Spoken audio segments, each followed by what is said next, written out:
People always told me that studying was the key to everything. If you work hard, you'll go far, my parents used to say. And I believed them. Since I was little, I was that student who always got good grades, never missed class, and finished assignments early.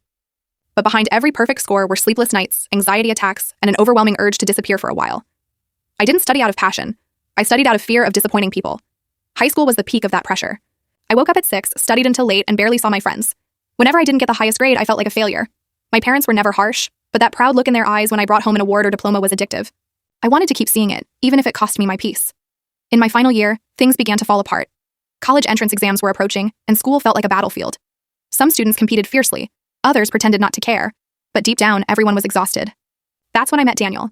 He was my complete opposite, messy, absent-minded, and infuriatingly calm. He sat in the back of the classroom, doodling in his notebooks, seemingly untouched by the chaos around us. One day, he saw me crying in the library after missing a question on a mock test. He sat beside me and said, "You know, sometimes you have to stop trying to be perfect to actually start living." I laughed awkwardly and told him he didn't understand. But his words stayed with me for days, echoing quietly every time I picked up my books again. Over time, we started talking more. He told me about his dream of becoming an artist, how he hated living to please others. For the first time, I began looking at myself honestly. Did I even know what I wanted? Or was I just following a path someone else drew for me? Slowly, I started to realize that maybe life was more about finding what moves you than about living up to expectations. As the weeks went by, I began to change without noticing. I took an entire weekend off for the first time in years. I went to a concert with friends, skipped studying one day just to watch the sunset. And surprisingly, my grades didn't drop. They got better. I guess when your mind breathes, everything else follows. I laughed more, slept better, and for the first time felt like I was actually living. Even my teachers noticed the difference. One of them said, "You're finally shining without trying so hard." On the day of the final exam, Daniel wished me luck and said, "No matter the result, remember who you are." I left the test feeling strangely light. For the first time, I wasn't afraid of what would happen next, and when the results came out, I had passed. But the surprising part was that Daniel hadn't even taken the exam.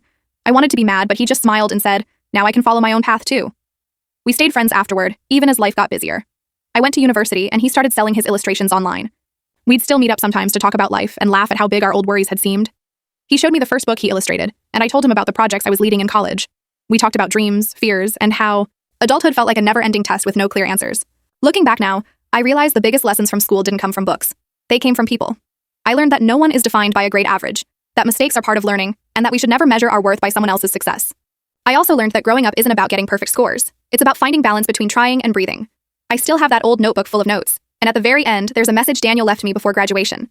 Your grades might show what you know, but your heart shows who you are. Every time I read it, I remember that studying is important, but truly living is essential. In the end, what stays with us isn't the numbers. It's the stories we write between exams and ordinary days.